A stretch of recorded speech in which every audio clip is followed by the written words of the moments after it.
Hello, and thanks for coming to the event. I'm really proud and honored today to have Lama Tantrapa with us. Is the lineage holder of Tibetan shamanic Qigong. He has over 40 years of experience practicing and teaching Aikido, Tai Chi, Qigong, and other healing and martial arts. I'm going to tell you, as a as an experienced martial arts practitioner, this is just a real treat for me. And he's an ordained lama in the Tibetan shamanic tradition called Bon. But lamas is more his title, but we're going to call him Lama. And he received religious asylum in the U.S. in 1997. And since then, he's been sharing his art of being in the flow and teaching thousands of people how to experience spiritual awakening in the dream called daily life through dream yoga. Now, being the lineage holder of Qi Lama Tantrapa founded Academy of Qi in 2000. So he's been doing this quite a while, a real experienced gentleman, and became the first and only school in the world offering professional certification training in Qigong coaching. We could be really excited to hear about Qigong coaching and what that is and how it differs from other things. And that's the profession he pioneered by integrating the ancient arts of Qigong and dream yoga with the modern methodologies of health and life coaching, which we know a lot about. So I can't wait for this introduction to something new and something that might be helpful for people. So Lama is also known for producing and hosting over 10 years the award-winning talk show The Secrets of Qigong Masters, publishing Mastery magazine, organizing summits of Qigong masters, and creating mastermind groups for Qigong and Tai Chi teachers, as well as yoga instructors interested in collaboration and achieving greater success together. So I'm tickled to say hello, Lama, and nice to have you here. Thank you for being with us. Thank you, Reed. It's a pleasure to be here. Yeah, good. So I have some questions for you, and it's a lot about your program. What I'm trying to do is provide some leadership in the area of health coaching and how expansive it is and how helpful it could be to the world.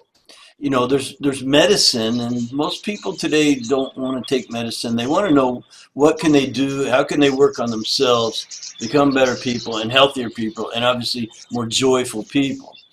And so, you know, you have this wonderful program. I want to get into that, but would you mind telling us a little bit more about your background first? Like, you got some really interesting things thrown in there. Certainly. Yeah, I was born 50 years ago in the former Soviet Union. And my family was involved in the practice of the tradition called Truhor, which is the Tibetan shamanic Qigong. So I've been exposed to it since childhood. My grandfather was a master of this practice and a lineage holder. Once he passed away, he appointed me to become the lineage holder. So in a sense, it kind of skipped a generation. My father also studied and practiced it, but I guess not as in depth as I did. He spent most of his life working as an engineer for a pharmaceutical industry, believe it or not. But I definitely got exposed to a lot of other arts along the way in the context of martial arts, in the context of healing arts, meditation practices.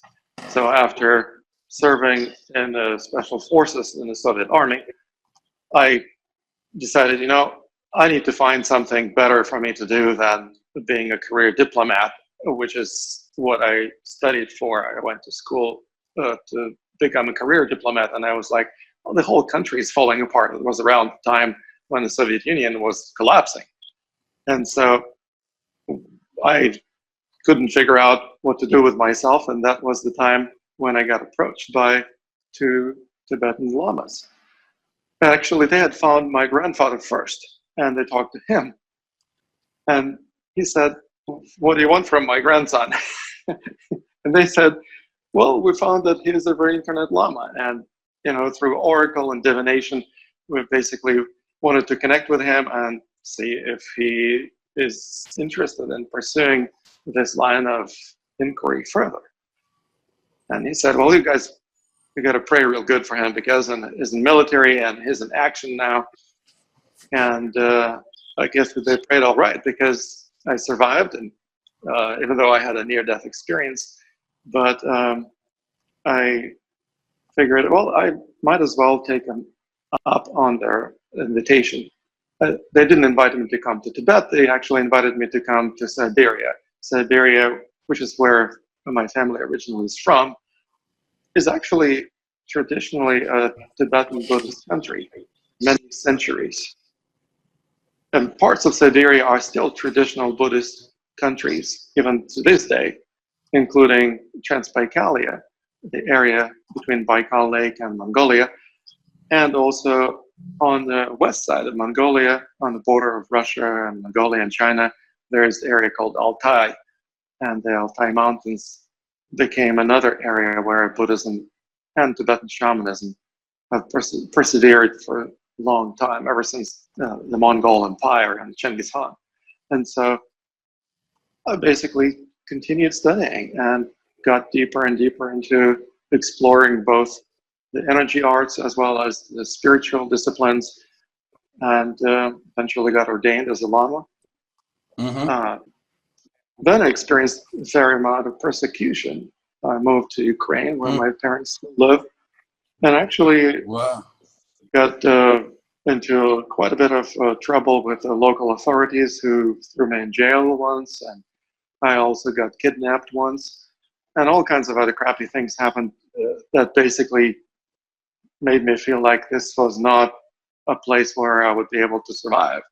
And I talked to His Holiness the Dalai Lama about that. I met him twice in 1992 and then I believe in 1994. And he literally said, well, you know, when the going got tough in my Tibet, I left the country and moved to India. So if you think that you can't survive in your native land, maybe you need to move somewhere. And so within just a few months after that, I received an invitation to come to teach martial arts in America, with an airfare already paid for me, already visas arranged. So I felt like, well, that was a destiny. I had to just use this opportunity to come to this new world and also share what I have to share about my experience and my knowledge. And so that's what I've been doing for the last 25 years. That's fantastic. You know, I think you started out pretty young. Of course, I was even younger when I was getting in trouble, but you know, that's a different story. No, it's amazing where you end up or where you land, isn't it? So here you are, landed in America, and having this very successful endeavor. I see on your T-shirt there, the Academy of Qigong. I can't wait to start talking about that. Now, in our world, you know, we have again, I practiced martial arts for many years, and including some Qigong, not too much. We have a little course in Qigong included in our FDN training, but it's not much. It's just a little minor, kind of an introduction, actually. But what is the difference between Qigong coaching, which is something you created?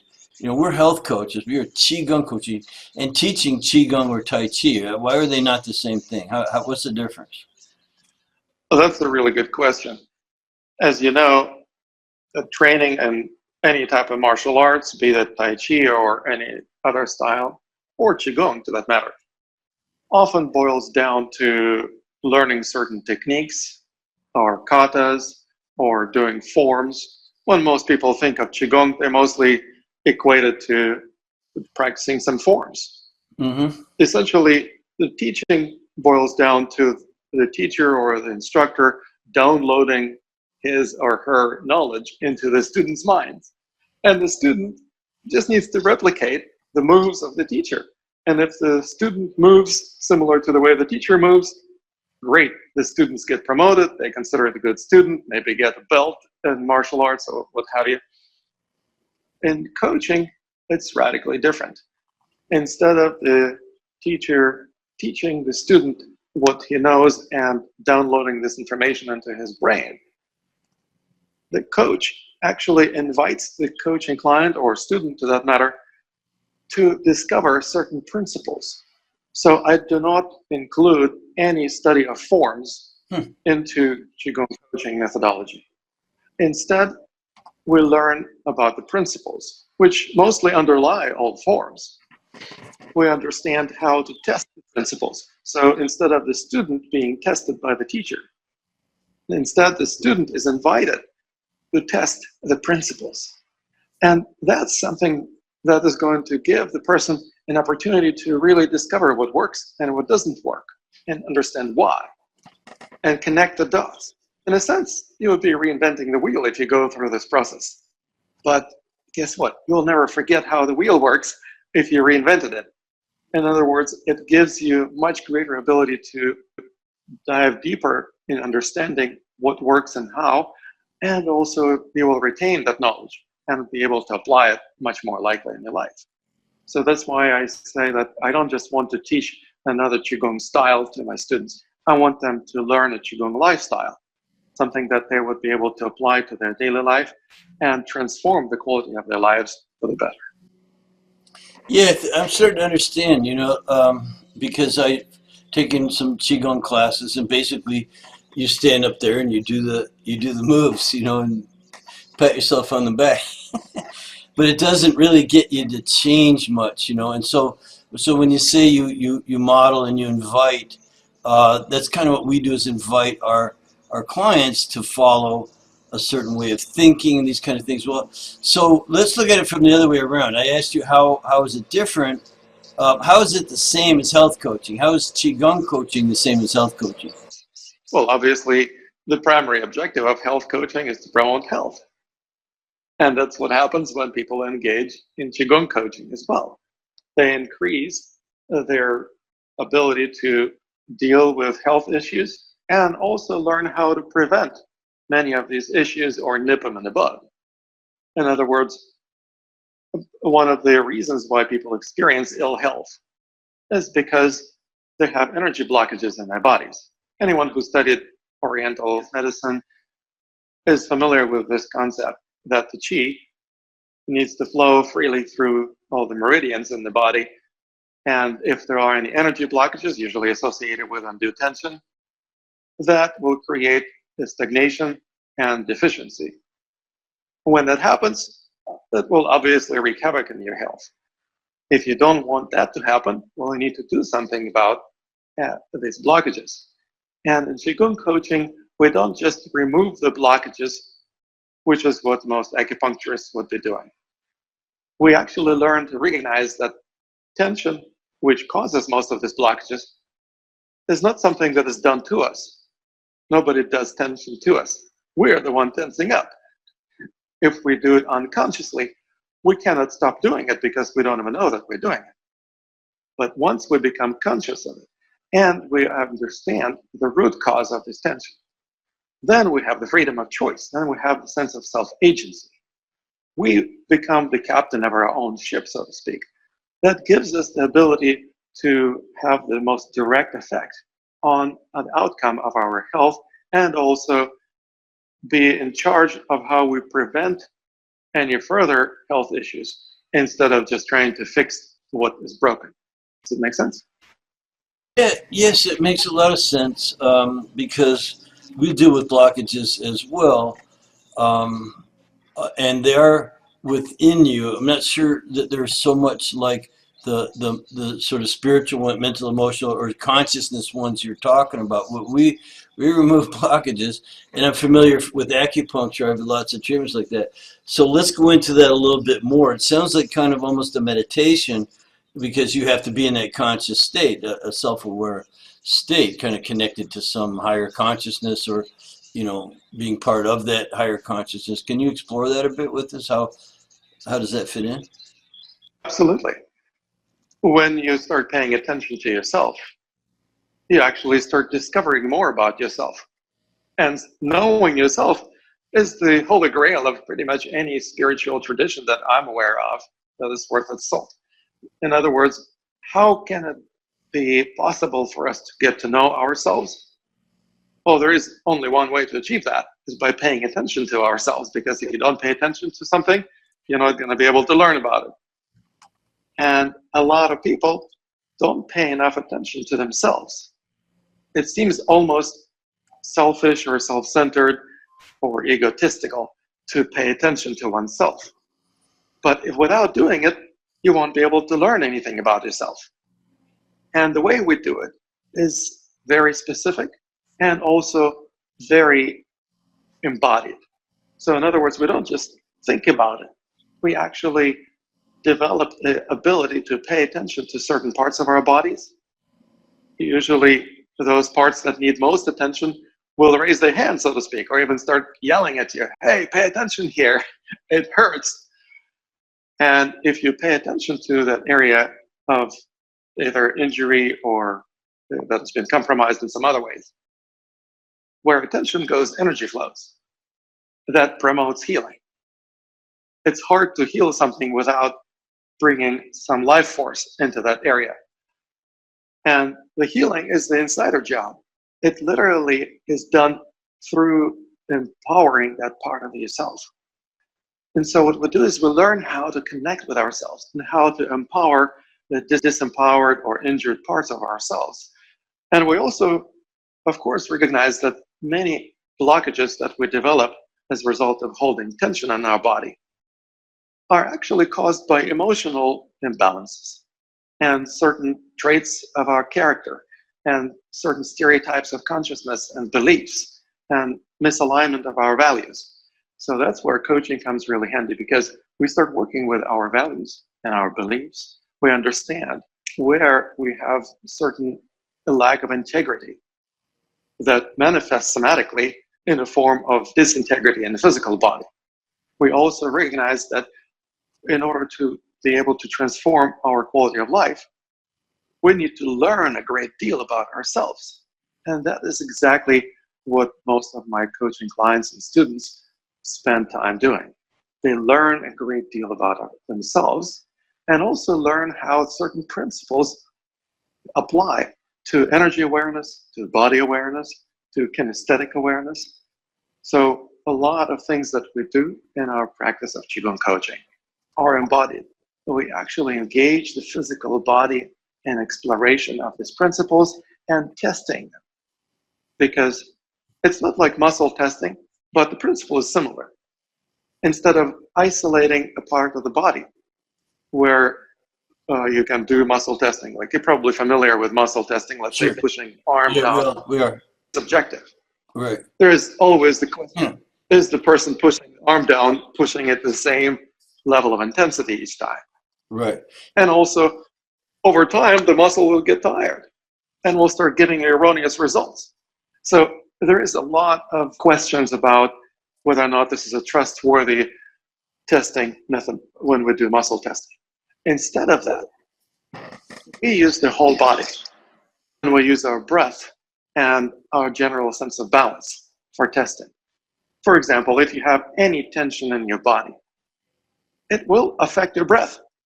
You can just tense up your hands, and it would already affect your breath. Why?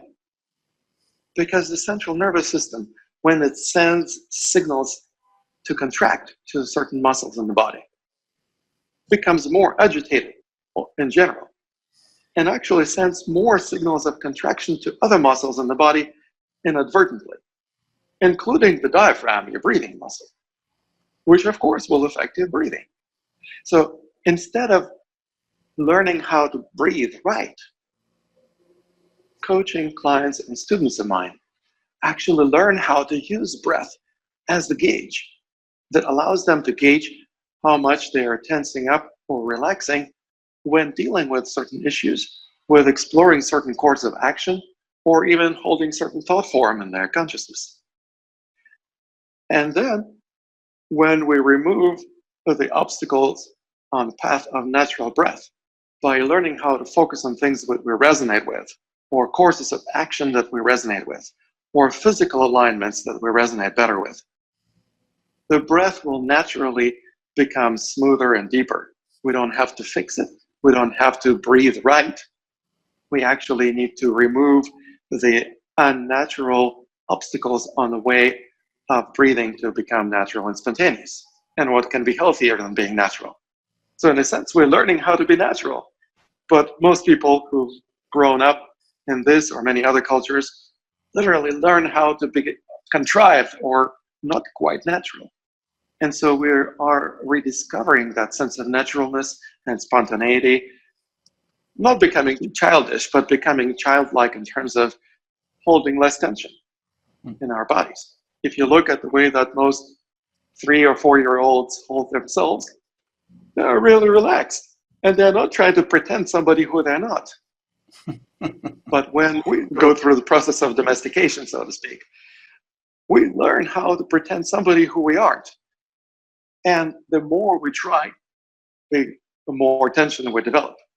The more we cause ourselves grief because we develop energy blockages and we stifle the flow of qi through our cell system. So we learn how to remove those obstacles and how to feel that flow and how to be in a flow. That's why one of my first books was actually entitled The Art of Being in a Flow. Yeah, it's beautiful. I love that expression anyway. You kind of know when you're in the flow, and whether it's in a physical sense, you're doing some kind of, you could be doing physical manual labor and work, and you know when you're in the flow because it seems easy, even though you're doing very strenuous work. And the same thing in business, when you're in the flow, you're investing and it's coming back to you in some way or other. You're leveraging that investment and it's just working for you. You could be sitting at your desk and be in the flow. And I wonder, so we all have experienced it, but what you're saying is this, coaching, the Qigong coaching is a way to help others experience it, invite them to feel that way. And it starts with the breathing kind of. And I totally get that we've always been told, look at the way a baby breathes. And now kind of look at yourself, and it's like, wow, that's two different things. Personally, I always think of a dog. The way a dog goes, and then they go into this natural rhythm, and they're totally in dreamland somewhere, chasing rabbits or whatever they're doing in their dreams. So how did that come to you that this was different than regular Tai Chi teaching? I operated Academy of Qidao since 2000. And alongside, I also developed one of the first clinics dedicated to Qigong therapy in the United States, Portland Qigong Clinic. And I was doing therapy, I was offering sessions to clients who would come for health reasons. And I realized that they were not doing any homework. During the sessions, they would benefit a great deal. They would transform, they would improve right in front of my eyes. But then I would give them some homework, some meditation practices to do, some lifestyle changes to implement, some self-awareness to practice. And then I would see them the following week or two, and they would backslide. So I started investigating why that was happening. And of course, I found out that they didn't do any homework. Most people didn't do the meditation practices I prescribed. Most people didn't implement of those lifestyle changes or postural alignments and things like that. And I started wondering, why is it that also people who study Qigong or Tai Chi or similar disciplines, even yoga, often do not practice it on their own? They just wait for the next class. And basically, they only benefit from these disciplines in the class. But what about the rest of the week? If you take one class a week, what about 6 days and 23 hours between the classes? Don't you want to experience benefits of this wonderful practice as well? Well, that's what really matters. But most people didn't do the practices because they were not the ones who decided to do that homework. I was the one prescribing it to them. I was the one telling them what to do. And as you can imagine, most people don't follow through on those decisions that they didn't make. So I started exploring alternative ways to working with people, and I stumbled upon this awesome community of coaches. And I started learning coaching from well-known teachers and experts, from Tony Robbins and Brendon Burchard to Bill Barron and Eben Pagan and a number of other great coaches. And I still continue exploring coaching. I always, at least once a year, I sign up for a new training program. Like just graduated from a program on group coaching with Michelle Shubnell, for example. It's an ongoing process of learning. Even though I've been doing this ever since 2005, when I pioneered this profession of Qigong coaching. I still continue learning each and every day. And that's something that also is the role modeling that I offer to my students and clients. Never stop learning. Every coach needs a coach. Why? Because you cannot become a better coach if you're not receiving any coaching. And at the same time, you also have to be a role model of what you try to offer to your students or coaching clients. So if I talk about being in the flow, I need to demonstrate that ability to be in the flow at will. I need to be in the flow myself. If I'm not in the flow, talking about that would be just talking the talk, but not walking the talk. And what we do in Qigong coaching is we literally learn to embody these principles. We learn how to walk the talk instead of just talking good talk. Yeah, that's an expression I use daily, and one of the best tips I have for health coaches is, and I'll use some of your words now, you can't invite anybody in to do something that you're not doing, or at least giving it a really good shot. On the health continuum, I've said many times on these interviews that, if we're going up the stairway to health, I don't know anyone at the top really. We're all just on the stairway, and we're kind of reaching up, and we're getting that mentoring from those that may have had to be a few steps ahead of us, but we're also reaching down and bringing up those who have a lot more steps to go than we do. So that's a great metaphor for that. And I think you were very astute to know. Most people might think of Dalai Lamas and people who just sit around meditating.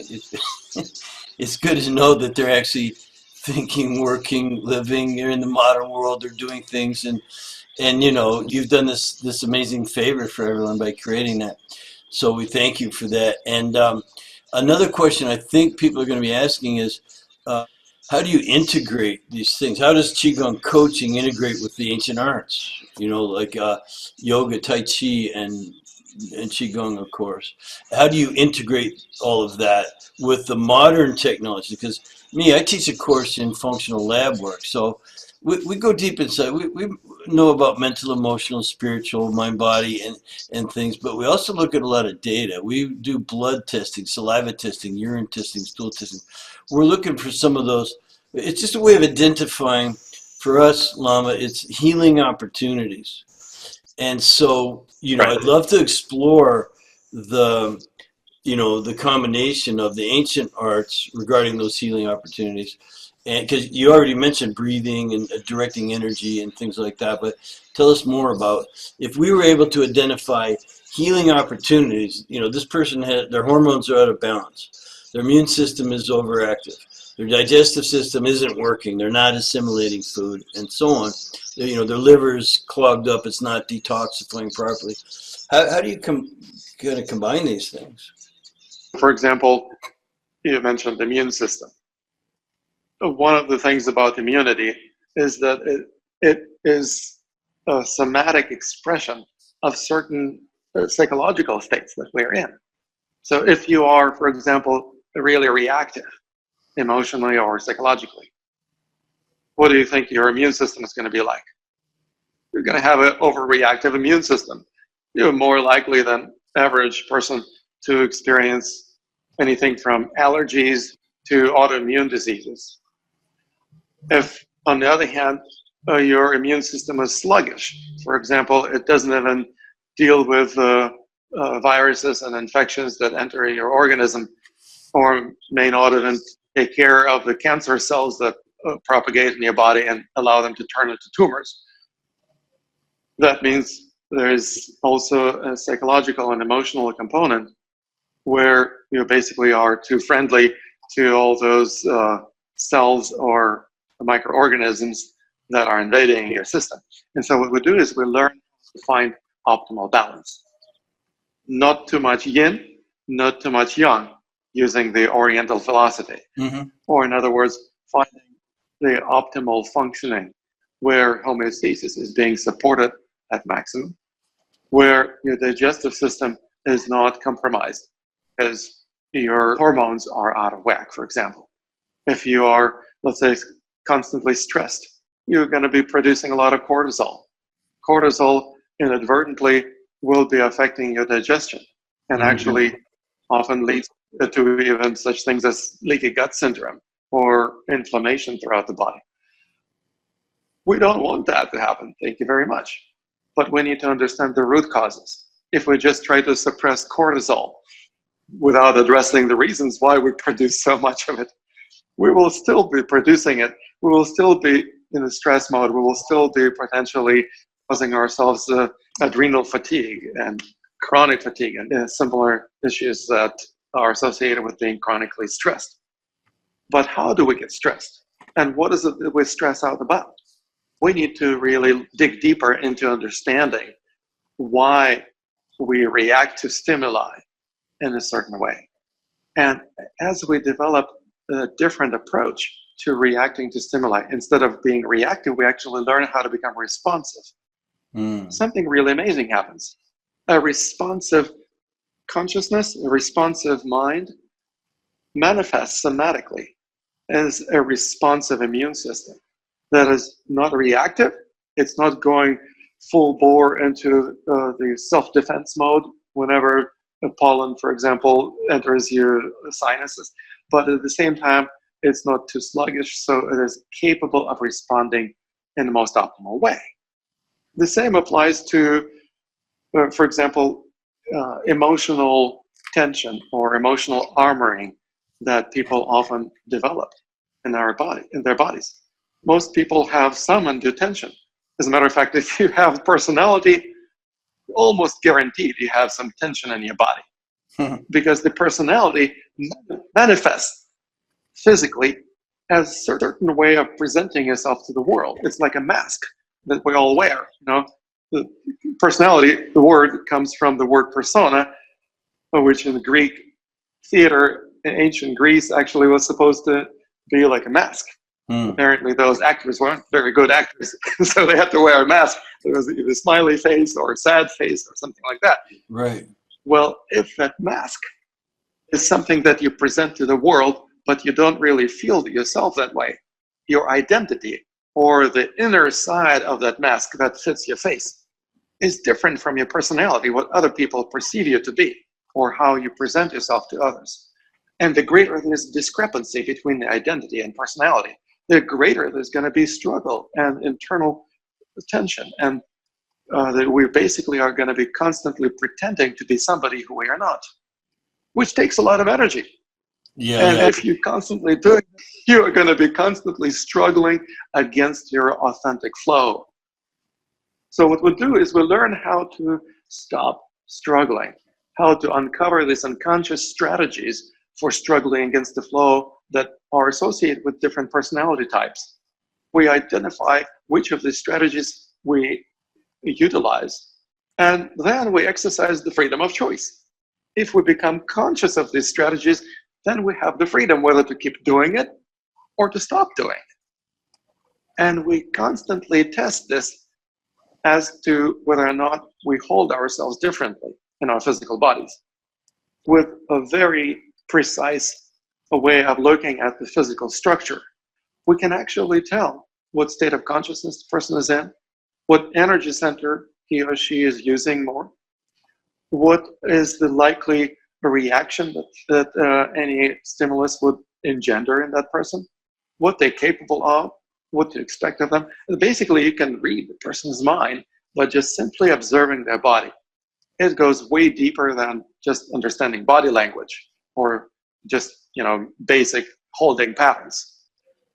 But we have to start somewhere. So we have to start with understanding holding patterns and body language and translate that into energy awareness. How does this have to do with your energetic state? In other words, we look at the whole human body as a unified organism combining the physical body, soma, and the psyche, the mind. Just like the proverbial coin that has two sides, the heads and tails. But what we really pay attention to is the gold that that coin is made of, and the substance that a coin is made of, what is that material and how can we work with that energy? Because that's really the energy that keeps the mind and body in one living organism, the life force. We work with a life force that allows us to affect both mind and body and bring them into alignment. And when the person experiences the alignment, often they say for the first time in their life, they feel the most profound sense of wellness and well-being. And they're no longer struggling against the flow of things, against the Tao, if you will. And they learn how to do this on a consistent basis. So they create a lifestyle where they can be in the flow at will. Now, that is, as far as I'm concerned, the most healthy and intelligent way to be. Yeah, I understand. I think. I mean, I don't practice as much as some people, but I am pretty self-disciplined. But you're bringing a whole new light and meaning to that phrase. You know, a self-disciplined person controls their urges. They, can do things that other people won't do. You can accomplish a lot, with self-discipline, and you also stay out of trouble that way. You know, if someone says something to you, you wouldn't punch him in the mouth. You got too much discipline for that. I mean, unless they really deserved it, right? But just kidding. You actually develop the ability to respond instead of reacting. A reaction, by definition, is action against the oncoming force. It's the school textbook definition of a reaction. Now, when we react emotionally or physically to another person, we basically push back. So if a person pushes our buttons, we start pushing their buttons. And that becomes the button pushing contest. And instead of pushing back or reacting, we learn how to respond to what other people are doing or other circumstances in our lives, including our own health conditions, including our own emotional and mental processes, even our dreams. We actually incorporate the study of dream yoga in Qigong coaching. And what we do is we learn how to recognize that everything is energy. Anyone who's graduated from high school kind of theoretically, at least, recognizes that everything is energy. E equals mc squared. Well, chi equals mc squared. That mysterious life force that we're talking about, everything is made of it. And what we learn is how to pay attention to the flow of energy. If someone is pushing you or punching you, you don't have to block. You don't have to go against them. What if you actually do this? Punching is coming and you just simply redirect or move yourself out of harm's way or turn and let the punch slip. In other words, you develop the ability to flow with that energy projection, rolling with the punches. Now, if you learn how to roll with the punches in the physical body, you are much more likely to be able to embody that whenever you go into a boardroom meeting or have a relationship issue at home or any other dynamics where you could use response instead of being reactive. If you do that, you do not experience stress. People who are reactive are almost always stressed out, or it's easy for them to just trigger the stress response because they're on the verge of the stress. They're kind of a hair trigger. But if we learn how to respond, something really amazing happens. We just roll with the punches and we smile and we breathe easily and deeply. And when other people would become really stressed out or reactive, we actually can function at much higher level. So we become more functional human beings. When you compare the functioning of a person who's reactive, for example, in the business context, as opposed to the person who's responsive in the same business context, which one would be more likely to be successful? Yeah, thank you. Again, I'm getting it. And I'm not unfamiliar with a lot of things, but I need to ask you now to have this thing move along a little bit about your certification program, which is different from other programs. So tell us about that. Why is Qigong Coaching Certificate Program different from all the other programs?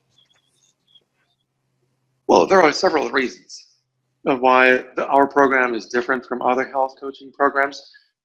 First of all, because Qigong is such an embodied discipline. And the way that I approach the study of Qigong is especially physically oriented. We're not just imagining, visualizing energy, although that also has its own place. But we also learn how to pay attention to our physical bodies. We learn how our physical bodies usually don't lie. We can tell ourselves all kinds of lies about our lives, about our relationships, about our state of affairs, but our bodies don't lie. If we pay attention to our physical bodies and align our mind and our body in such a way that they are not in conflict, instead they're in concert with each other, something amazing happens. They actually experience harmony, and that harmony translates into everything else that you experience in your life. When we experience harmony within, clarity of purpose, and supreme confidence, it immediately starts translating into greater clarity with the way we communicate with other people, greater confidence that we deal with any challenges in our lives, greater resilience, and most importantly, we learn how to develop a lifestyle based on this new way of thinking about ourselves, developing quite literally a new sense of identity. Now, when we do that, we constantly use energy awareness and testing methodology that I mentioned to check whether we are on the right track, so we don't fool ourselves. Even when a coach says, I wonder if this is going to work better for you, or would you rather do that? It's up to the coach and client, or the person who's learning this methodology. It's up to them to test, instead of just taking the coach on faith or doing what is being told. You're constantly being encouraged and empowered to make most intelligent decisions. You develop the most intelligent decision-making mechanism based on energy resonance, where you're not just thinking in terms of good and bad, right and wrong. You actually develop ability to sense energy resonance, and since everything is made of energy in our world, you develop the ability to make decisions applied to anything. Just a simple example. If you eat food that you don't resonate with, even before you put the first bit of that food in your mouth, your body already reacts to it. If you pay attention to how the body reacts to the food, you will know whether or not this is the right food for you to consume.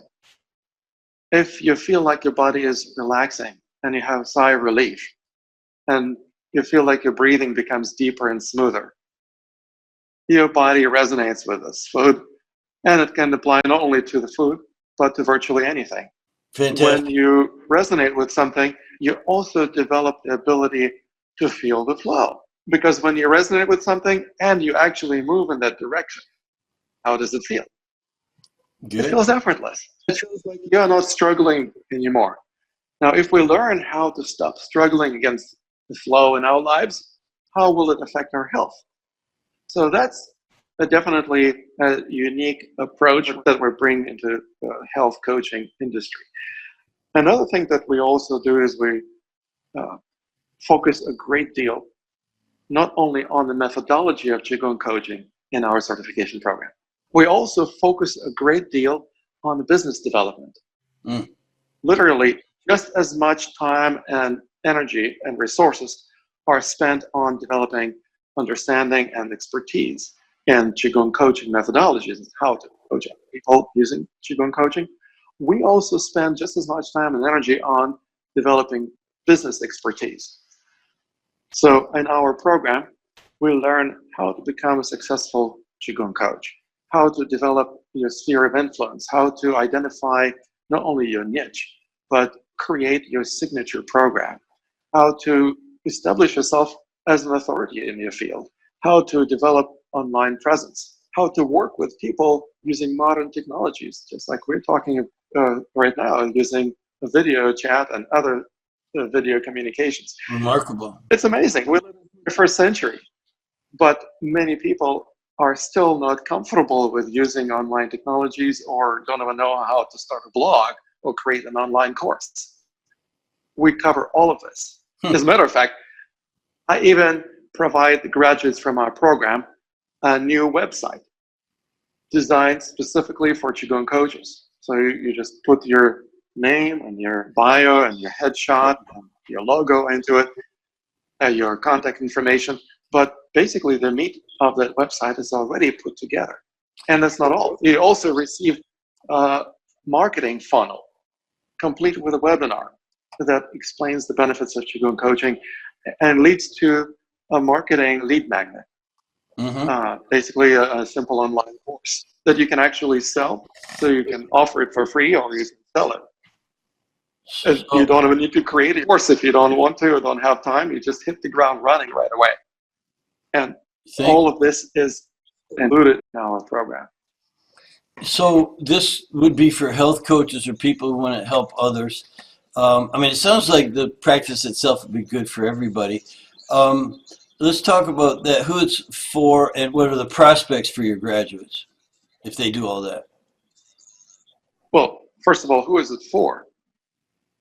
If you studied martial arts, yes, you will totally dig this because you will immediately see how the principles that apply to martial arts also apply to healing arts, also apply to personal development and to relationships and business communications. Most people don't think about it this way. But once we start exploring this deeper, we begin to understand that if you want to have any power in your punch, for example, you need to stop using force. You start using power. Using power rather than force is also a profound philosophical transition. And then it starts bleeding into your daily life, into all other spheres of your life. Would you be a powerful martial artist or would you rather be a forceful martial artist? Well, mine was jiu-jitsu, so it's all about power, and we didn't do any striking. Although I also boxed, but the jiu-jitsu was the real discipline, and you'd be surprised. Yeah, I bet you know all about it. I'm very familiar. Well, and if you apply this, for example, to business, would you rather be a powerful businessman or a forceful businessman? Yeah. It seems between you and me, it seems obvious that the power, be powerful. Of course, you can reach the most people. You can do the most good in the world. Let's go on to what are the prospects for a graduate to your program. Just to round up that answer, not only martial artists, but also people who study other disciplines, be it yoga or meditation or coaches. Any coach would benefit a great deal from learning the methodology of Qigong coaching and also receiving tremendous support in terms of business development. If the person, for example, is already a successful Qigong teacher, for instance, they cannot teach classes these days. They cannot teach workshops. They cannot lead retreats. Why? Because of the coronavirus pandemic. So they're pretty much unemployed, or they cannot really do most of the things that they used to do. Right.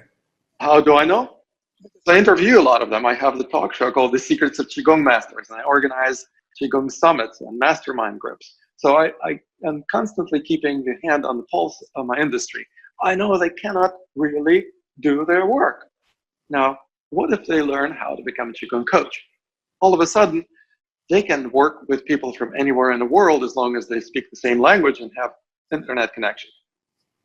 If you're, for example, an acupuncturist or other health professional who received training in Oriental medicine or similar holistic discipline, you also would probably be able to benefit from working not only with people in your locale. There are only so many people in your town, in your city, in your neighborhood who would come to your clinic or who would seek your services. Because you cannot really expand much more or expect people to travel hundreds of miles to see you, unless you're absolutely amazing, and that may be the case. But what if you could actually work with people also long distance, perhaps as an adjunct to your holistic healing practice?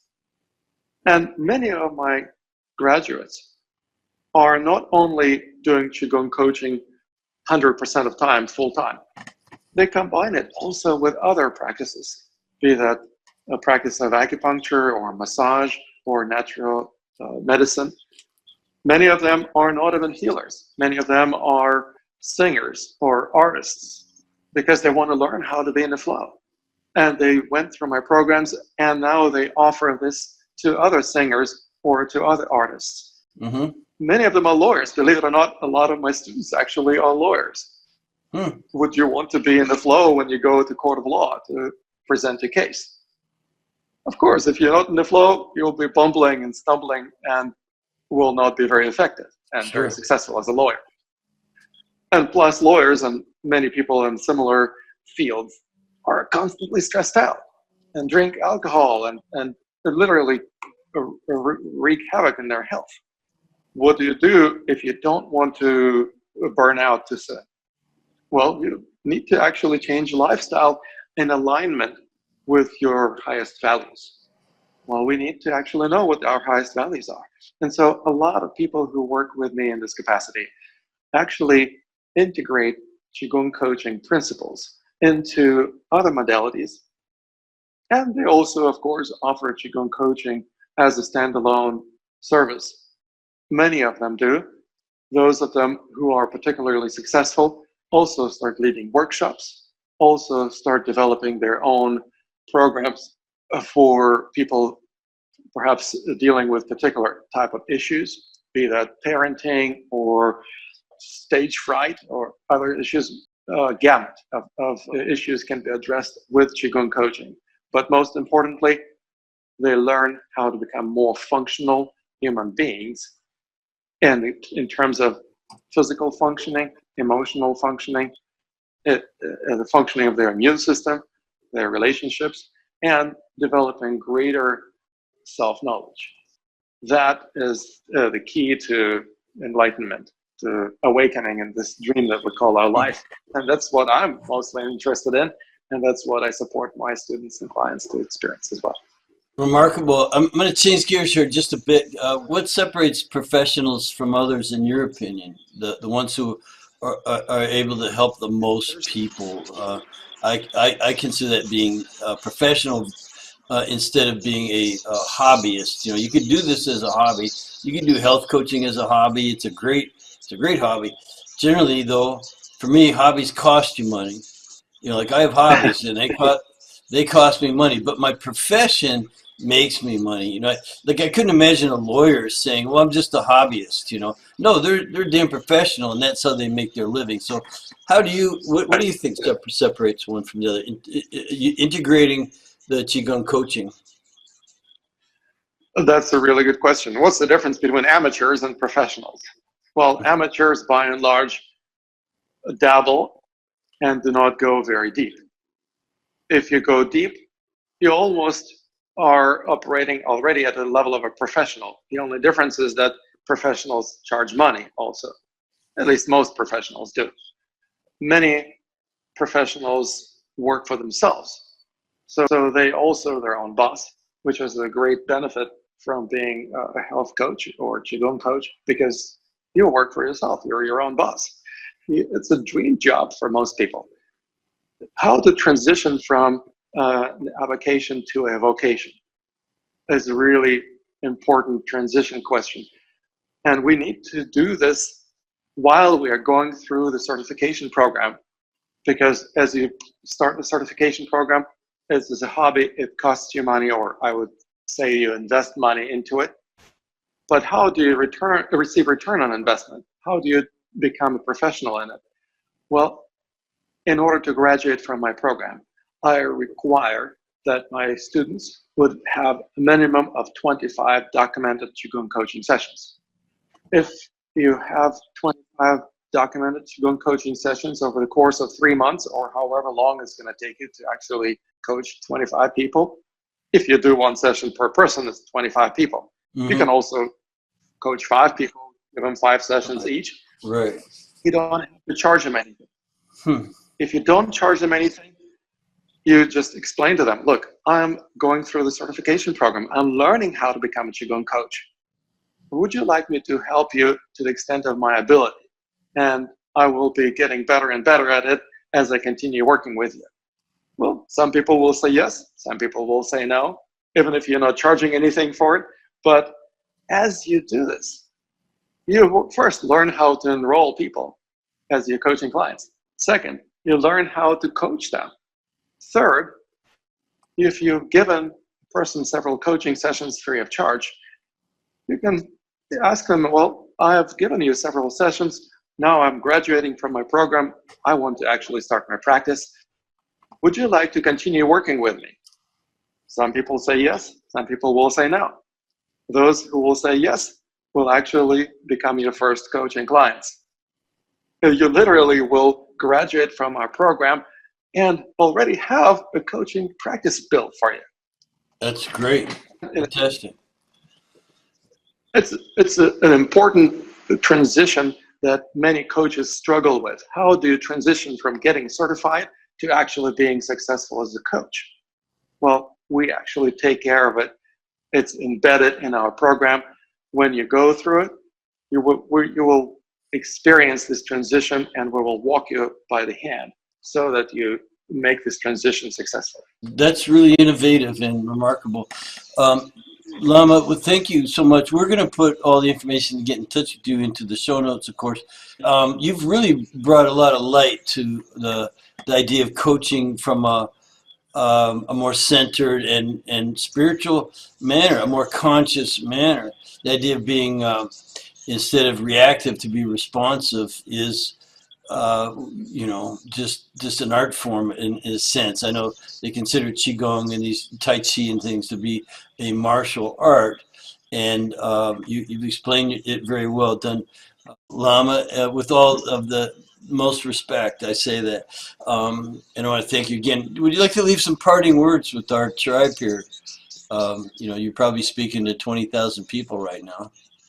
One of the things that I would love to invite all our viewers and listeners to do is to take advantage of the free gift that I'm offering. I'm offering an online course, Qigong Fundamentals, that literally introduces you to the fundamental principles and practices that will get your Qigong practice going. If you have already studied Qigong, you will discover an alternative way of looking at many of these approaches, because my approach is quite unique and distinct from the way that most people practice Qigong. And the QigongCoaching.com, of course, is my website, and I would encourage you to dive into it because it has a wealth of information. You don't have to even sign up for my coaching program. You will be able to benefit just by reading the articles and watching the videos on it. And also, there are dozens of testimonials of people who've gone through our programs, who received our coaching, and you'll be amazed by the transformations people experience as a result of Qigong coaching. Thank you so much. You can count on a lot of people, including me, to take advantage of that and come around to looking at your full-blown certification program. I think it's amazing. I think it's a fantastic integration with what health coaches want. They want to be joyful and happy. They know that health is a way to get there, or a good place to start. And so I just can't tell you how much I appreciate. So glad we found you, and so glad you're willing to participate in this event. So thank you very much. It was my pleasure. Thank you so much, Reed. Namaste.